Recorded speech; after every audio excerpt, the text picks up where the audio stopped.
Bonjour à tous pour cette journée de la femme. Ça fait longtemps que je n'avais rien fait pour la journée de la femme, hein. Depuis 2010-2012, je n'ai rien fait pour la journée de la femme. Avant ça, pas une journée du 8 mars sans que j'organise ou que je participe donc à une manifestation. Mais depuis le dernier quinquennat, effectivement, je me suis fait casser. Il faut dire que militer contre le viol, ça n'était pas encore tendance à l'époque. Effectivement, les célébrités ne s'en étaient pas encore mêlées. Et a priori, ça n'entrait pas dans les priorités politiques du dernier quinquennat. Donc voilà, durant le dernier quinquennat, j'ai été cassée en tant que féministe, en tant que femme et en tant que personne. Deux bras cassés, deux jambes cassées, mais figurez-vous que ça repousse. Moi, toujours là. Et donc, pour cette journée de la femme, je voulais apporter mon grain de sel à la polémique #MeToo et à la liberté d'importuner. Tout d'abord à Peggy Sastre qui nous a exprimé qu'elle s'était remise de son viol en clignant les yeux tous les secondes. Est-ce que vous l'aviez remarqué, vous? Libre à elle, en fait, hein, de ne pas dénoncer son violeur, libre à chacune.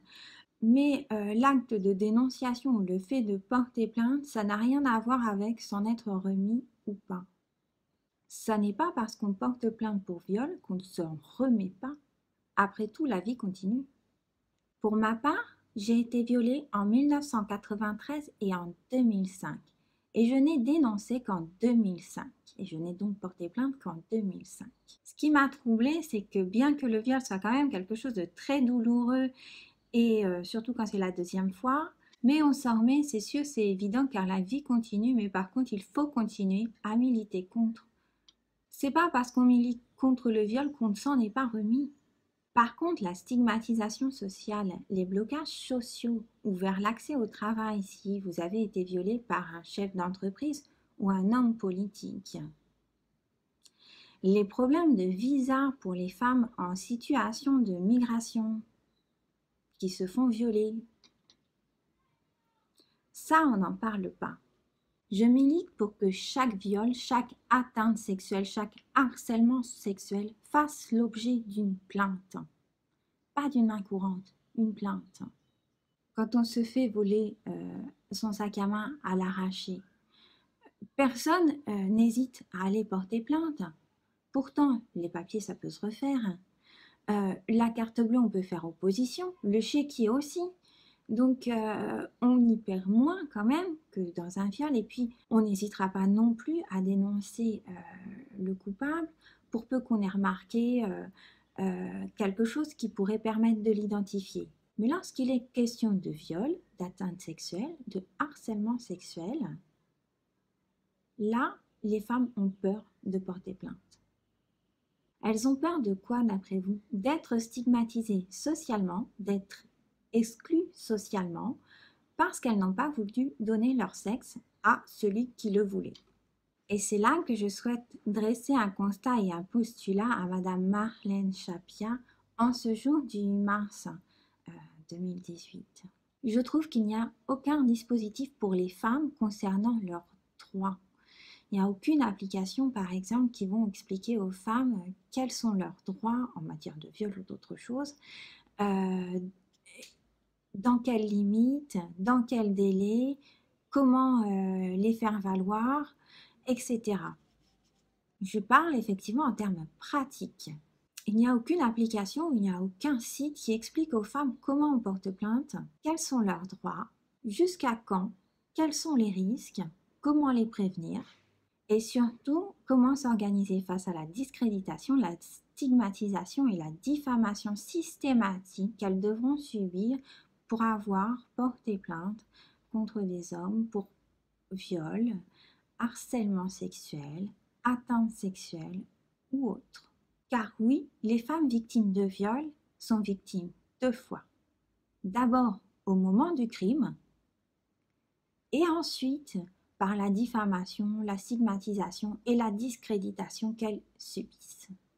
La question, c'est comment une femme qui porte plainte ou non peut s'organiser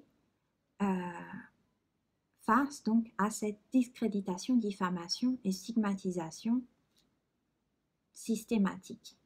Et quand je dis porter plainte ou non, moi en 1993, je n'ai pas dénoncé, je n'ai pas porté plainte et j'ai quand même été stigmatisée.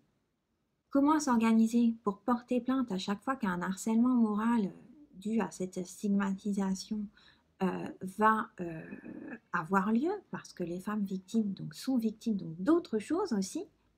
Donc, comment s'organiser face au rejet social que subissent les femmes victimes de viol ou de violences sexuelles?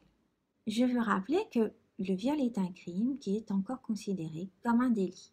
En fait, je souhaite aussi féliciter Madame Marlène Schiappa et toute l'équipe gouvernementale pour cette nouvelle loi qui instaure donc un âge limite de non-consentement. Et moi, je trouve ça super parce qu'en 93, effectivement, j'avais 15 ans et demi.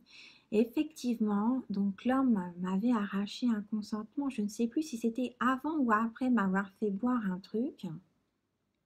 Moi, en 93, j'étais vierge et niaise, n'en déplaise à Catherine Millet.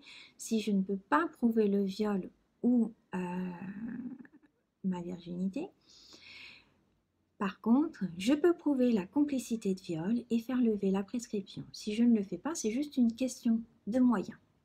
Parce que oui, la justice n'est pas la même également pour ceux qui ont les moyens et ceux qui ne les ont pas, en fonction du prix qu'on y met. Enfin bref, en mars 2005, j'ai été violée donc pour la seconde fois par un chef d'entreprise ici à Cayenne qui m'avait refilé un GHB anesthésiant somnifère. Ça a du coup été beaucoup plus traumatique puisque ça a réveillé de vieilles blessures. Et même si j'ai pas complètement pu prouver le viol et que les personnes ont juste fait de la garde à vue, j'ai décidé ce jour-là de me battre pour les générations futures à ce que eh bien, les femmes puissent être en entière possession de leurs droits et de leur personne et de leur corps. Et donc, du coup, je me suis engagée et j'ai fait quand même pas mal de choses à mon échelle. Alors, je souhaiterais revenir sur Peggy Sastre, Catherine Millet, Catherine Deneuve et les autres signataires de la liberté d'importuner, qui, l'air de rien, sous-entendent que les femmes qui se font violer devraient fermer les yeux dans leur idéal, tout du moins ne pas faire de tapage. Et j'ai envie de vous poser une question, mesdames, vous qui savez tout. Dites-moi, ces messieurs, quand ils violent, est-ce qu'après, ils tournent la page? Mesdames, qu'on parle ou qu'on ne parle pas, ces messieurs, quand ils violent, ils nous broient. Et je dis bien qu'on parle ou qu'on ne parle pas. Si on a parlé, ils nous broient parce qu'on a parlé, d'accord? Et si on n'a pas parlé, ils nous broient parce qu'on pourrait parler. Ils sont hommes politiques ou chefs d'entreprise, mais c'est eux qui ont le pouvoir. Alors ils nous broient. Je pense sincèrement qu'il ne devrait y avoir aucune tolérance sur l'entachement politique d'un homme politique français, un peu comme dans les pays anglophones, aux USA ou en Angleterre, mais aussi dans certains pays européens. Parce qu'à travers des affaires comme celles que nous avons en ce moment au sujet des atteintes et des violences faites aux femmes, c'est la réputation de la République française qui est en jeu et c'est son rayonnement politique qui est atteint. À l'international, actuellement, nous passons pour un pays tolérant vis-à-vis des violences faites aux femmes. Tout simplement parce que quand un homme politique est entaché par un scandale sexuel dans les autres pays, il est viré directement. Parce qu'on ne mélange pas les choses dans ces autres pays-là. On est donc dans un pays tolérant vis-à-vis des violences faites aux femmes. Je pense que la conception misogyne du libertinage à la française n'est plus d'actualité si on veut une France forte et une France moderne qui marche donc avec son temps. Il faut changer profondément les valeurs de la France qui demeurent sexistes. Comment peut-on faire la morale à d'autres pays du monde sur la liberté des femmes dans ces pays-là si en France, on ne respecte pas le droit des femmes et si en France, nos femmes, on les maltraite? Nous devons être un exemple pour ces pays-là. C'est pour ça que toutes les femmes françaises qui sont nées dans un pays libre, avec des droits, elles doivent faire valoir leurs droits en pensant prioritairement aux autres femmes qui ne sont pas nées dans ces pays-là et qui n'ont pas ces droits-là. Si nous, on ne revendique pas nos droits, comment ces femmes-là auront un jour des droits? Si aujourd'hui, je devais donner un conseil aux femmes victimes de viol ou d'agression sexuelle ou de violence sexuelle, hein, disons, je dirais de ne pas aller porter plainte directement. Hein. Bien sûr, vous allez faire votre certificat médical, mais avant d'aller porter plainte, vous allez vous prendre un avocat parce qu'au commissariat, vous ne serez jamais entendu correctement.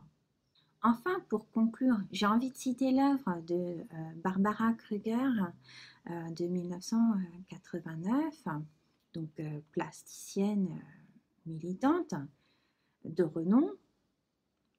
Your body is a battleground.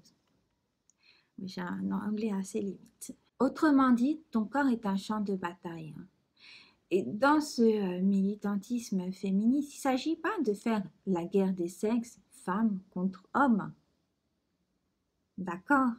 Elle invite ainsi les femmes à se réapproprier leur corps et leurs droits et à se battre pour obtenir leurs droits et surtout pour les conserver. Car si les femmes d'aujourd'hui renoncent à dénoncer les viols, alors nos droits on les perd. Rien n'est acquis. Il ne s'agit pas, Madame Catherine Millet, de faire la guerre des sexes. Il s'agit de se battre pour conserver nos droits. Parce que nos droits ne sont pas acquis, madame. Si on ne milite pas aujourd'hui contre le viol, les atteintes sexuelles, le harcèlement sexuel au travail, alors dans 10 ou 20 ans, on n'aura plus aucun droit. Alors, messieurs, mesdames de la République en marche, vous savez que je suis à Cayenne en Guyane, donc vous recevrez peut-être cette vidéo avec un petit laps de temps de mise en ligne. Car actuellement, vous connaissez la situation de la Guyane, nous avons une grosse coupure Internet. Et hier, j'ai passé par le réseau GSM et aujourd'hui, tout mon réseau GSM est coupé. C'est-à-dire que j'ai 3 lignes quand même de GSM. Enfin bon. Alors, messieurs, mesdames de la République en marche, surtout nos jeunes députés qui ont envie de faire plein de choses, je vous remercie de m'avoir écouté jusqu'au bout. Et je vous invite donc à réfléchir sur ce que vous pouvez faire pour les femmes durant votre mandat, puisque c'est la journée de la femme. Voilà, au revoir.